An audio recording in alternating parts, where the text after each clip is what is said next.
Good morning प्यारे बच्चों। आज हम हिंदी कक्षा 5 की पाठ्य पुस्तक रिमझिम उसका पाठ नंबर 16 पानी रे पानी पुनरावर्तन करेंगे। उसका पार्ट 2 पानी रे। प्यारे बच्चों, पार्ट 1 में हम देख चुके हैं कि हमारे देश के अंदर पानी को लेकर कितने सारे प्रॉब्लम खड़े होते हैं। पानी के बारे में हम देख चुके हैं कि जो पानी है वो कितना कीमती है। पानी को लेकर कई जगहों पर झगड़े होते हैं, तू मैं होती है। कई गांवों में, शहरों में, नगरों में पानी जो है उसको लोग अच्छी तरह से नहीं यूज़ करते हैं। कई जगहों पर पानी की मोटर कई घरों में, और उसकी वजह से दूसरे लोगों के हक का पानी जो है वो किसी एक के घर में चला जाता है, तो ये दूसरे का हक छीनने के बराबर है। पानी प्यारे बच्चों वो कुदरती संपत्ति है, कुदरती स्रोत है। बारिश के मौसम में बहुत सारा पानी गिरता है और गर्मी के मौसम में पानी सूख जाता है, तब भी प्रॉब्लम खड़े होते हैं। सूखा पड़ता है, अनाज तैयार नहीं होता है, और इसकी वजह से लोगों को परेशानी का सामना करना पड़ता है। कई जगहों पर पानी न मिलने से जानवर, इंसान और पशु पक्षी मरने लगते हैं। हमने देखा कि पानी की वजह से, उसकी कमी की वजह से बाढ़ और सूखे की परिस्थिति खड़ी होती है। उसका निर्माण तो हमें चाहिए कि बारिश के मौसम में भी पानी को बचा लें, कि नदी, नाले, तालाब में उसका संग्रह करें और उस पानी का गर्मी के मौसम में अच्छे से उपयोग करें। तो गर्मी में भी हम पानी की कमी से बच सकते हैं, और बारिश के मौसम में भी हम बाढ़ जैसी स्थिति से निपट सकते हैं। तो राइटर इसके बारे में हमें बता रहा है कि पानी को लेकर किस किस प्रकार की समस्याएं उपस्थित होती है। उसके बारे में उन्होंने हमें बड़े ही सुंदर ढंग से वर्णन करते हुए बताया है। तो प्यारे बच्चों, आइए हम देखते हैं इसका पार्ट 2।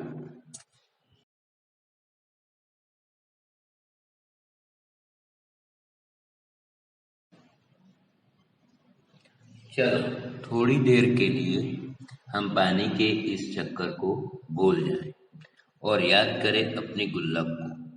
जब भी हमें कोई पैसा देता है, हम खुश होकर दौड़कर उसे झट से अपनी गुल्लक में डाल देते हैं। राइटर यहाँ पे हमें गुल्लक के बारे में कह रहा है, जिसमें हम मनी को जमा करते हैं।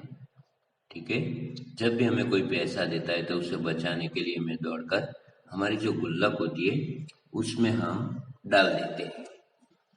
1 रुपया, 2 रुपया, 5 रुपया, कभी सिक्के तो कभी छोटे बड़े नोट, सब इसमें धीरे धीरे जमा होते जाते हैं। फिर जब कभी हमें कुछ पैसों की जरूरत पड़ती है तो इस गुल्लक की बचत का उपयोग कर लेते हैं। तो राइटर हमें यहाँ पे गुल्लक के उदाहरण, एग्जाम्पल के द्वारा हमें समझा रहा है कि जब भी कोई हमें पेरेंट्स पैसे देते हैं, मामा चाचा पैसे देते हैं, तो हम एक गुल्लक के अंदर हमारी जो मनी बैग होती है उसमें जमा करते हैं, मनी बैग में, और 1-1, 2-2, 5-5, 10-10 रुपया उसमें जमा करते हैं। और कुछ पैसे की जरूरत पड़ती है तो इस गुल्लक की बचत का उपयोग हम करते हैं। जब भी हमें पैसों की जरूरत पड़ती है तो हम इस गुल्लक को लेते हैं और उसमें से पैसे निकालते हैं, और इस तरह से हम अपनी ज़रूरियात को पूरी कर लेते हैं। तो यहाँ पे राइटर गुल्लक का एग्जाम्पल दे रहा है हमें और इसके द्वारा पानी को बचाने के लिए हमें कह रहा है। ठीक है, ये जो जमीन है वो भी हमारी गुल्लक है और उसके द्वारा हम कैसे पानी को बचा सकते हैं उसके बारे में कह रहा है।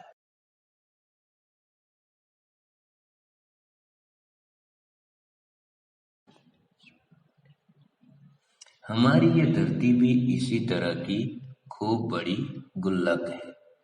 मिट्टी की बनी इस विशाल गुल्लक में प्रकृति वर्षा के मौसम में खूब पानी बरसाती है। तब रुपयों से कीमती इस वर्षा की हमें इस बड़ी गुल्लक में जमा कर लेना चाहिए। देखिए, राइटर हमें कह रहा है कि जो बारिश गिरती है उसे हमें इस गुल्लक में जमा कर लेनी चाहिए।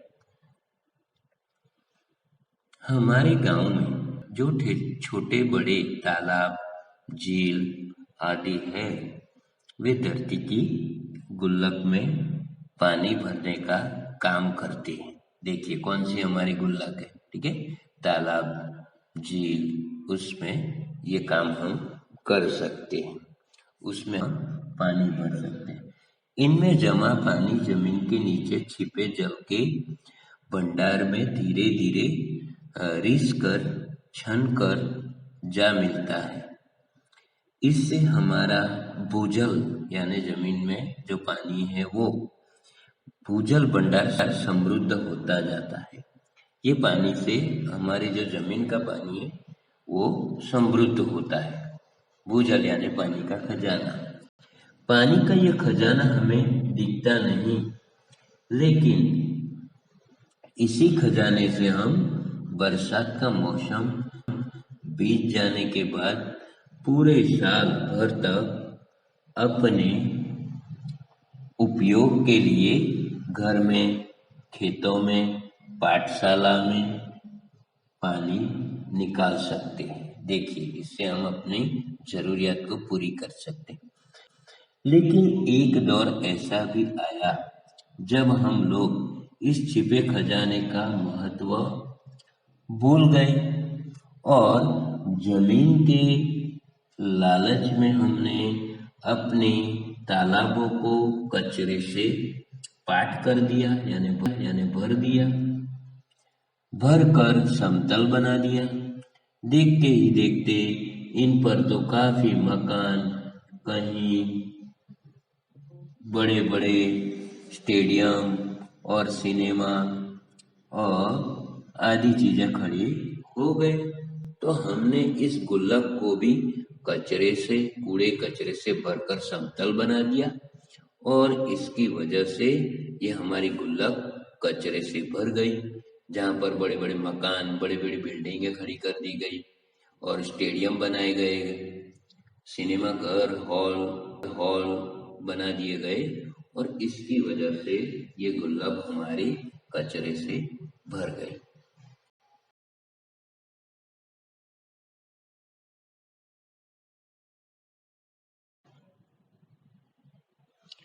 इस बड़ी गलती की सजा अब हम सबको मिल रही है। गर्मी के दिनों में हमारे तल सूख जाते हैं, जो हमारे नल है वो सूख जाते हैं और बरसात के दिनों में हमारी बस्तियां डूबने लगती है। इसलिए हमें बाढ़ और अकाल से बचना है तो अपने आसपास के जल स्रोतों के जल चक्र हम ठीक से समझें। जब बरसात हो तो उसे थाम लें, अपना भूजल भंडार सुरक्षित रखें, अपनी गुल्लक भरते रहें, तभी हमें जरूरत के समय पानी की कोई कमी नहीं आएगी। यदि हमने जल चक्र का ठीक उपयोग नहीं किया तो हम पानी के चक्कर में फंसते चले जाएंगे। तो प्यारे बच्चों, वो राइटर हमें ये कह रहे हैं, संदेश दे रहे हैं, अलर्ट कर रहे हैं कि अगर हमने बारिश के पानी को नहीं बचाया, उसकी बचत नहीं की, तो इससे हमें नुकसान तो होता है। बड़ी बड़ी बस्तियां भी बाढ़ आती है तो उसमें डूब जाती है, गांव डूब जाते हैं, शहरों में पानी घुस जाता है और लाखों करोड़ों रुपए का नुकसान होता है। और गर्मी में हमारे नल सूख जाते हैं, हमारे तालाब सूख जाते हैं, कुएं में पानी सूख जाता है। ये समस्याओं का सामना करना पड़ता है। तो राइटर हमें कह रहा है कि जो हमें कुदरती गुल्लक मिली है, जैसे तालाब है, झील है, छोटे मोटे कुएं हैं, उसके अंदर हमें बारिश के मौसम में पानी को जमा करना चाहिए और उस जमा हुए पानी को हमें गर्मियों के मौसम में उपयोग करना चाहिए। तो जिससे आपको वो पानी गर्मियों में मिलेगा, जिससे पानी की कमी नहीं होगी। और बारिश के मौसम में अगर आपने झील या तालाब हमारे गांव के आसपास या बस्तियों के आसपास बना रखे हैं, तो उसमें वो पानी जमा होता रहेगा, जिससे भूजल का खजाना जो जमीन में है, जो पानी, उसका खजाना जो होता है पानी का, उसमें भी बढ़ोतरी होगी और यही जल हमें फिर वापस मिलेगा पीने के लिए। तो इस प्रकार से प्यारे बच्चों, इस टॉपिक में हमारे राइटर अनुपम सिंह ने पानी के बचत का महत्व समझाया है और हमें ये अलर्ट किया है कि अगर पानी नहीं बचाया तो बहुत सारी समस्याओं का सामना करना पड़ सकता है। तो प्यारे बच्चों, आज हम यहाँ तक देखेंगे। Okay, thank you.